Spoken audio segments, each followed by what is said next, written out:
Hello and welcome. I'm Riv Shapiro. I'm the new arts and culture producer at the Minnesota JCC and the producing director of the Twin Cities Jewish Film Festival.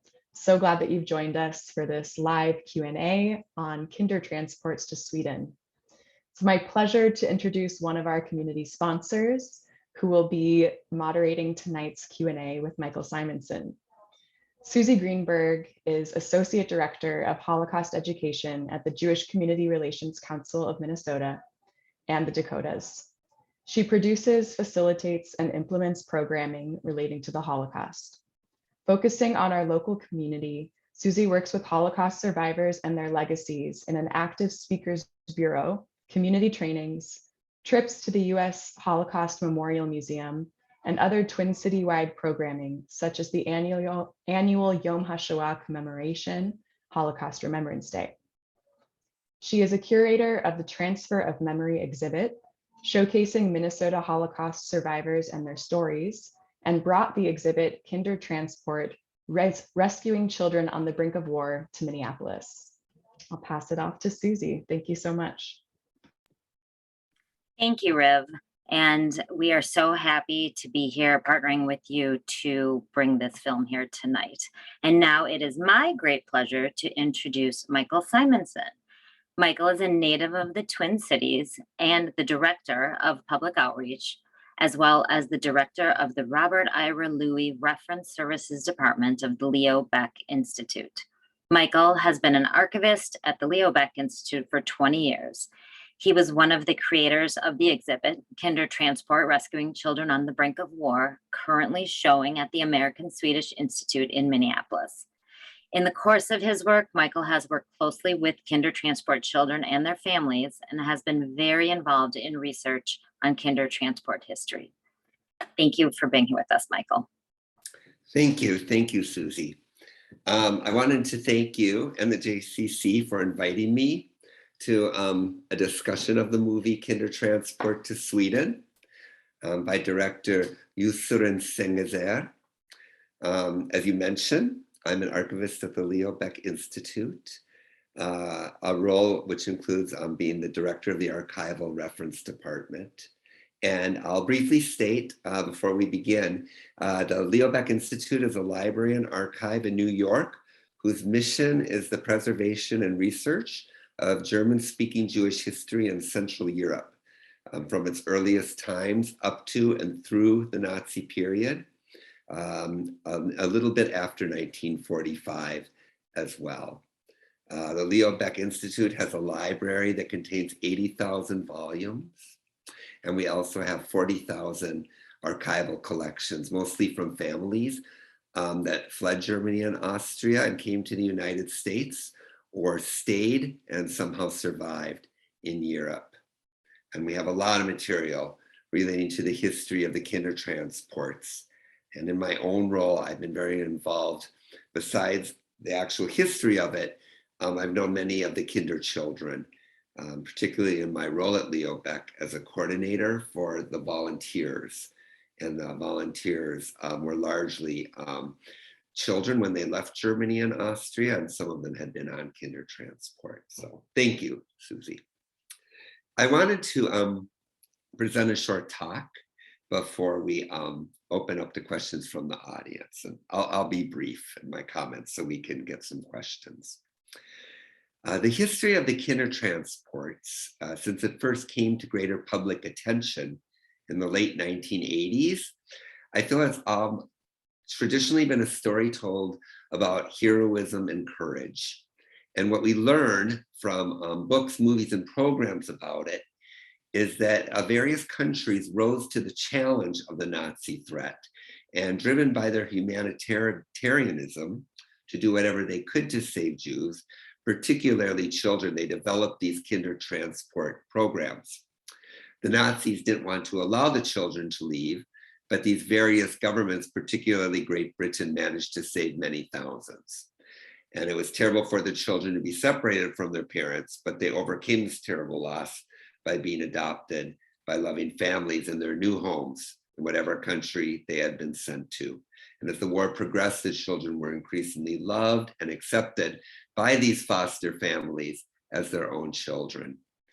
After the war and the terrible reality that most of the parents had been murdered in the Holocaust, they stayed and adopted British, Swedish, Swiss culture and became citizens of those countries. So I often refer to that as a kind of master narrative of the Kindertransport, and there's definitely a lot of truth in it. But I think this movie is very important because it shows that it is not the whole story and that there are also parts that are completely untrue. This film, I think, attempts to tackle the truth, both the outright fallacies and also further tries to record the depth of trauma that these children really experience, so that it's more than a heroic feel-good story of being rescued. It's a story of loss, of anger, and also in some cases, a difficulty or inability to forgive. And despite the motto we associate with the history of the Holocaust today, to never forget, we learn that children have often worked very hard exactly to forget, to repress the past, walk away from their past experiences, and focus only on the future. And it's only later, now, that many of the Kinder children have started to talk about and process the past. And even after a lifetime of silence, even today, many still are unable to speak about their experiences. We also learned that in 1938, Sweden was an anti-Semitic, anti-refugee, and anti-foreigner place.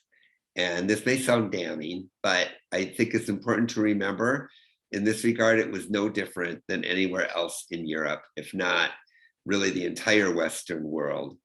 As we heard in the movie from Hans Wiener, anti-Semitism was the normal way of life and something people today don't understand, quoting that from the movie. As the film pointed out in the beginning, in the summer of 1938, a conference took place to discuss the possibility, the Evian conference, to discuss the possibility of finding homes for these thousands of Jews trapped in Germany and Austria. But as the result of the meeting, the result was that it was clear no country wanted the Jews, and only the Dominican Republic was really willing to take any. And the strict immigration quotas continued. The Nazis, their program at the time was the expulsion of Jews from Germany and Austria. They did not want the Jews to stay in these countries. And the truth is, it wasn't that the Nazis were trying to keep them there. It's that the Jews couldn't leave because no country would take them in. I think that's a very dark story with a lot of resonance today.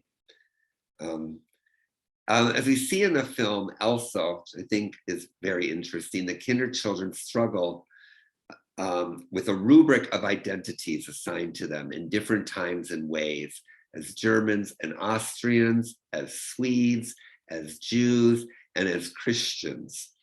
We see these identities embraced and discarded in various ways and at various times. And other identities are hung on quite stubbornly. Perhaps as we can see in the story of the family that returned to Vienna, at least at first, to try and return to their own life unsuccessfully. So for me, this film is about the struggle with embracing and accepting identities at interplay in a kind of atmosphere of loss that few people can really imagine. And finally, how these shifting identities work in different ways, at times to obscure the truth, at times to reveal it, to deal with loss, but also to give strength. And that behind these identities, these individuals, children, now elderly adults, remain with these emotions about their identity, with often a great sense of loss, but hopefully also with some healing as well. So I think with that, we can move on and begin the question and answer. So Michael, thank you. In talking about identity, in this film, there is some conversation about how the interviewees find their relationships to being Jewish.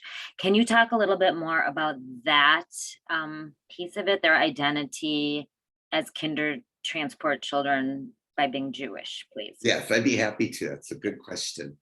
Yes, I would say that one thing to understand about the Jewish culture that these children came from in Germany and Austria was in a way a very secularized culture.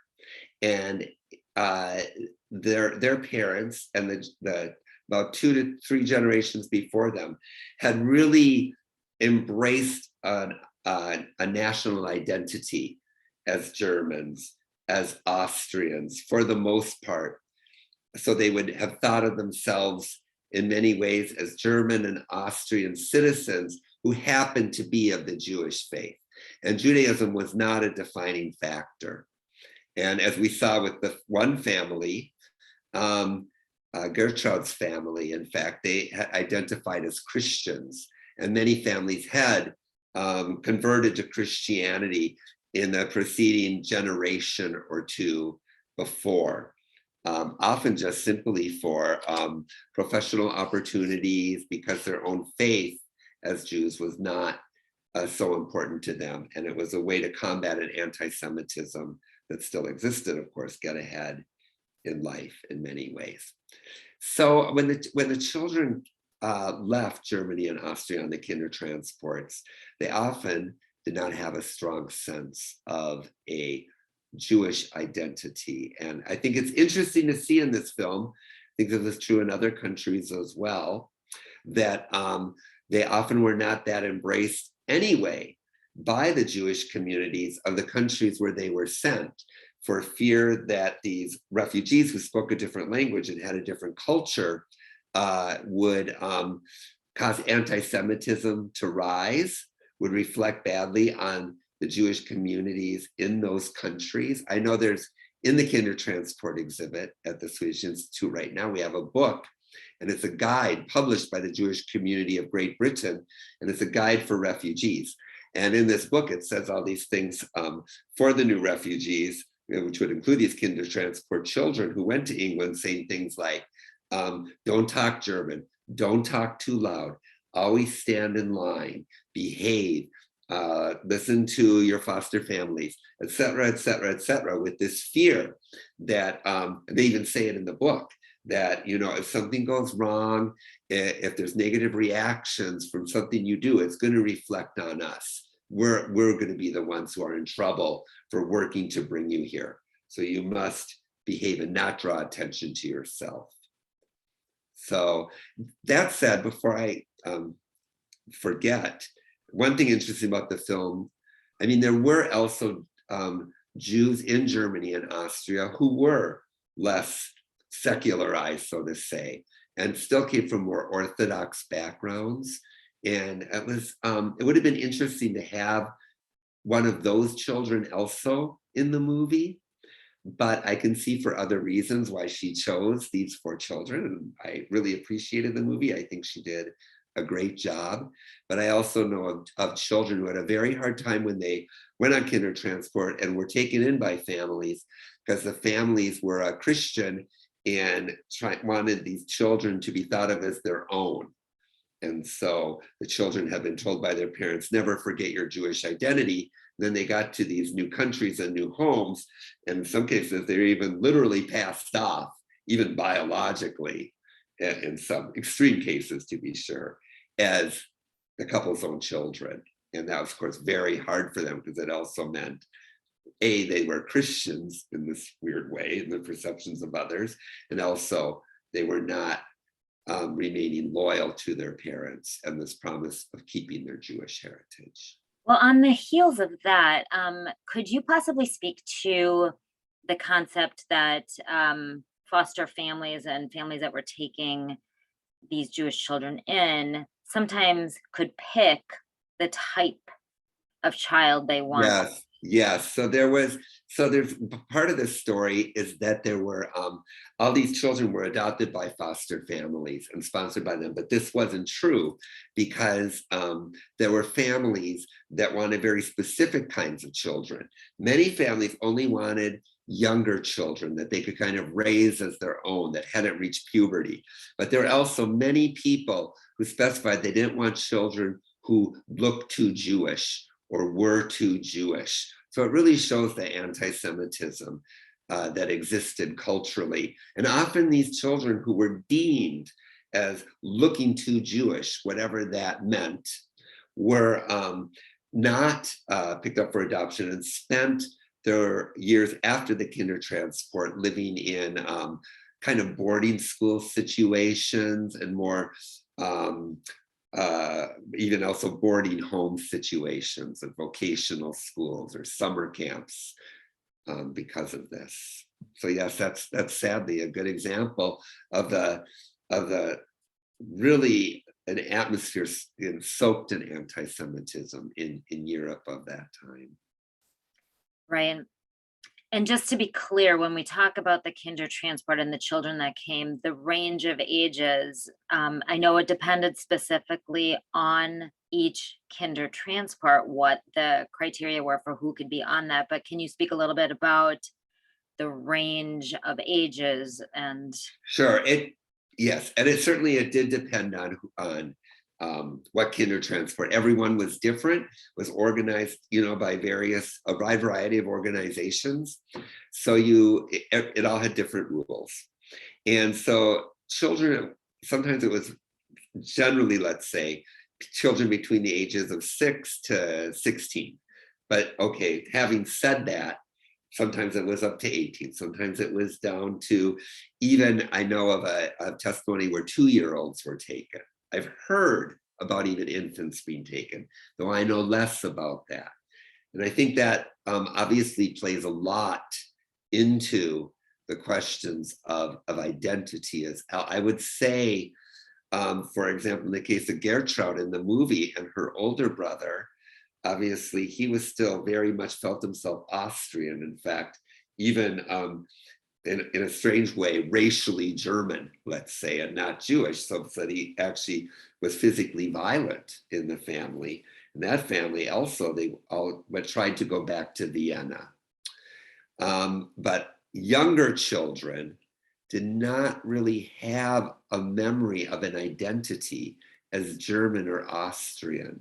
So they actually more easily embraced where they were living culturally, not necessarily emotionally, as we see in this movie. Herta, I believe is her name. She was very young, 4 years old, and she has not had an easy time of coming to terms with her parents sending her on the Kindertransport emotionally.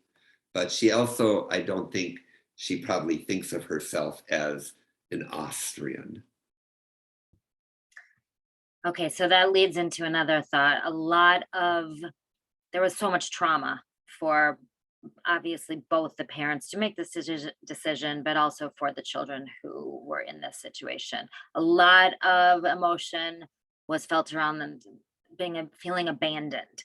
So I wanted to hear if you could talk a little bit more about that feeling of abandonment that the children often felt, both, while they were living, via Kindertransport abroad, and also a small proportion of the 10,000 plus children were reunited afterwards. And I know that those weren't always successful reunions. So if you could talk a little bit about that as well, please. Yeah, I'm happy to talk about that.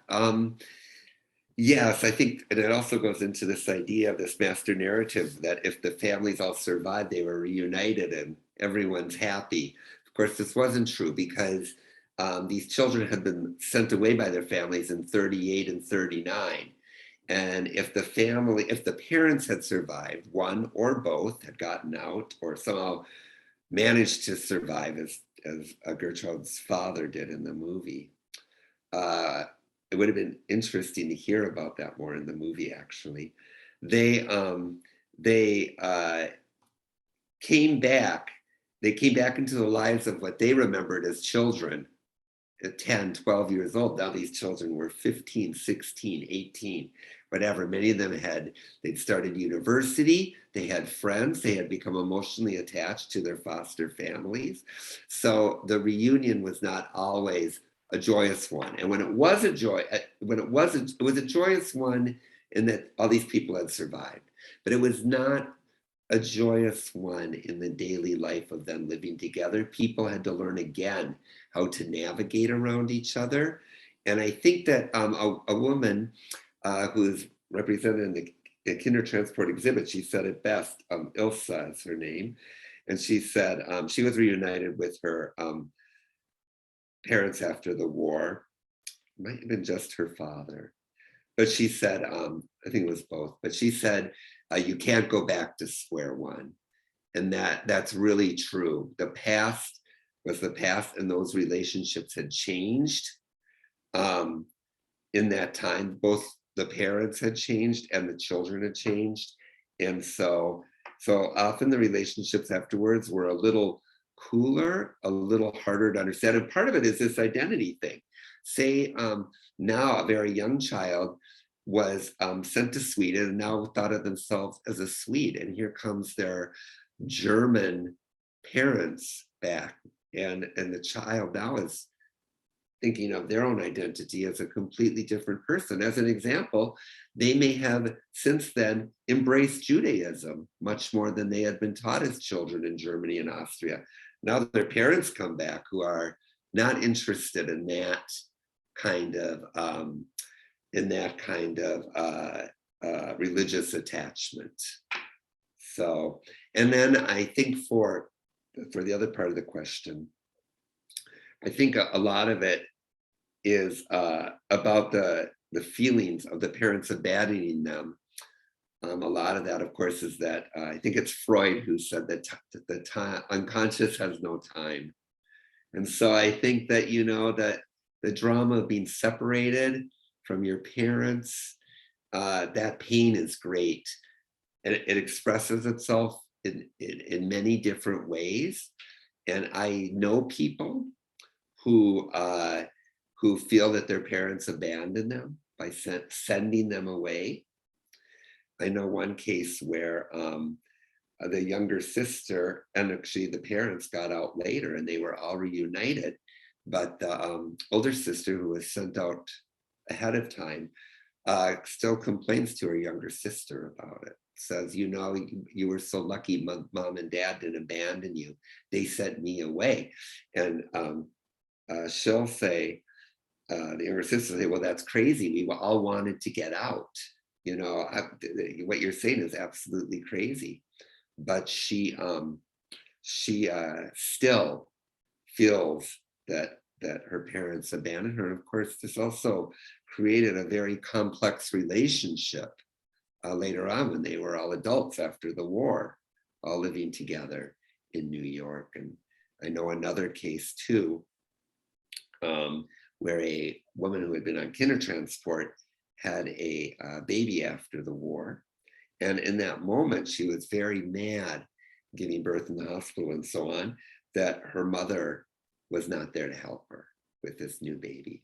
Mm-hmm. And she knew at the time that it didn't make sense that her parents had been killed in the Holocaust in a death camp.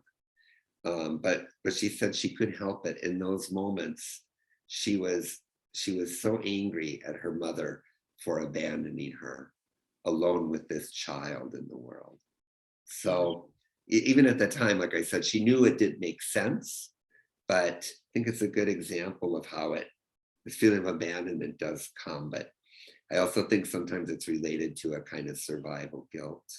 Right. Of course. Wow. So I know in your line of work, you have met, encountered, and spent a lot of time with kinder that were in different countries. Bringing it back to this specific topic of Kindertransports in Sweden, have you met any kinder who spent time in Sweden? Because also as Sweden only was able to take in 500. So it was a really small amount compared to a lot of other countries. You know, I only briefly met one, and he had come to New York. He's represented in the exhibit at the Swedish Institute right now. He had been sent to Sweden from Breslau by his parents, who did not get out. He did not stay in Sweden. I think he felt he was thankful to the Swedes for saving his life. He also felt that Sweden was not a final destination for him. I think in some ways he felt culturally it was a little, it was not that accepting at the same time. Like, he was thankful to Sweden, but it also, much like in this movie, there were obvious difficulties with, he felt, with being accepted by Sweden. So that leads me into the next question. Can you talk about how, what is Sweden's attitude towards immigrants today? I can a little bit. It's a big question. You know, I think it's changed a lot. I think at the time the Kindertransports went to Sweden, there were not, to my knowledge, large populations of non-Swedes, foreigners, I'll use a term, who were living in Sweden and had communities in Sweden. So in that way, they were really coming into a very ethnically homogeneous country and population. Since that time, in some ways, starting with the end of the Second World War and refugees of that war, including many Holocaust survivors going to Sweden, things have changed a lot. I think there's been, you know, I can't say for sure of the exact time. I'd say beginning in the late 60s, maybe. There's been many different groups that have come to Sweden. I do know that there was still a lot of racism. I'm sure that there's still a lot of racism, don't get me wrong, in Sweden today. In the, I would say in the 70s, 80s, into the 90s.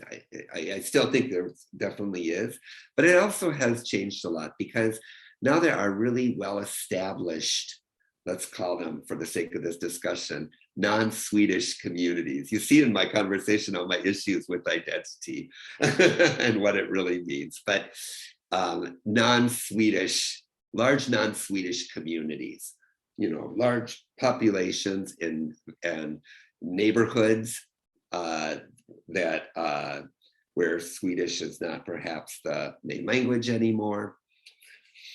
So I think because now there are so many more, and I do know with the Syrian crisis, I believe Sweden was the #1 country that said the EU did not handle that well. They should have let more Syrians come into Sweden and more political refugees. And so I think now Sweden really holds a lot more empathy and a lot more ideas of accepting refugees, fleeing war and other nefarious situations. Okay, so bringing it to a more modern question, like we're leading into, what do you feel is important for Holocaust education today? And a specific question somebody asked about the current situation in Texas, where they've said that both sides of the Holocaust should be taught. So I'd love to hear from your perspective, and others would as well. Well, I think certainly Holocaust education today, well, first of all, I do think it's very important. I'd say more important than ever, actually, as so many studies now have shown that younger people in this country and elsewhere know less and less about the Holocaust and about the great crimes of the Nazi era. that they don't know what Auschwitz is exactly, that a lot of people have never heard of it. And also this combined with what truly is like a rise of anti-Semitism around the world. I think that, well, to me, the thing in Texas, right, is a complete example of that, of not understanding that it's real, that there would be an opposing idea. It's just a little like saying, I was joking earlier with some people, it's a little like saying, does Dallas exist? You know, to question something that it's actually also is so well documented. It's not like, you know, when people deny it and they say it didn't happen. I mean, of course, Holocaust education is a huge part of that. I think also it's more important than ever, I think, for students and people studying the Holocaust to really go into places like where I work, archives, libraries, to really look and use source material, because it's just all there, and you can see it and you can touch it and you can read these original letters, like these letters the parents were writing the children in the film. We have, I'm sure, thousands of these letters in the archives where I work. They're there, you know, and so many people have been taught to forget the past and not talk about it. I'm not talking about just in this movie and Jewish Holocaust survivors, but I think even in Western Europe and in the United States after the war, there was a great silence about it. And only with the advent of that 1978 miniseries, Holocaust, did people, I think, really start talking about it, not really understanding it, but talking about it. And that's really what opened the door for people, survivors, to begin to talk about their experiences. Mm-hmm. So yeah, it's pretty critical to keep educating about it. Yeah, most important thing, I do think. I'm going to invite anybody who has any further questions to put them in the chat. There is another question about the film itself. Mm-hmm. The way the film was shot. Oh, Long shots of nature, how that produced an emotional and powerful effect. Do you have any thoughts on that piece? Sure. I thought it was, I did think about this actually. I thought it was really beautifully filmed. Actually, I am a big fan of Tarkovsky, who is the Russian filmmaker, and of people like Ingmar Bergman. And I thought a lot of those long shots with the landscape and so on kind of reminded me of this film tradition of Northern Europe, let's say. I guess I'm talking mostly about Bergman in that case. And it made me and it actually made me think, because I believe his name was Max Goldstein, and he was a Kindertransport child who came from Germany, and he came to Sweden, and I believe he lived in the boarding school in Uppsala with some other boys, including this one person I met once. And he later became a costume designer and a film producer. And I believe he produced a lot of films for Ingmar Bergman. So, I thought that was actually kind of cool, because it reminded me of Bergman. I kept thinking during it that the filmmaker, and I'm making this up, but I thought, I wonder if she was thinking that too, that there's this connection to Swedish film, because the light and this Max Goldstein, he produced and did costumes for all these famous Bergman films we know today. He was a Kindertransport child. Very interesting. Yeah. Well, I think you have done an amazing job of giving us insight and into this film, as well as to the subject broadly. So thank you so much. And I hope for those who have not been able to go see the exhibit yet at the American Swedish Institute, it is there till the end of the month. So please make time to go do that. And thank you, the JCC, for showcasing this film. Thanks for having me. Thanks so much, Susie and Michael. Thanks everyone for watching. And I want to give a big thank you to all of our partners on this film, the JCRC, Bethel Synagogue, the American Swedish Institute. And I'd also like to thank our film festival sponsors. Their generous support allows us to elevate Jewish voices and experiences through film and allows us to bring this incredible Jewish cultural arts offering to the broadest possible audience. If you have been moved by this film or the other films in this year's fest, I encourage you to consider making a donation to the film festival and our cultural arts department. Making a gift is easy and secure at givetothej.org. Thank you to each of you for supporting the fest and being part of the dialogue by joining us today. Good night.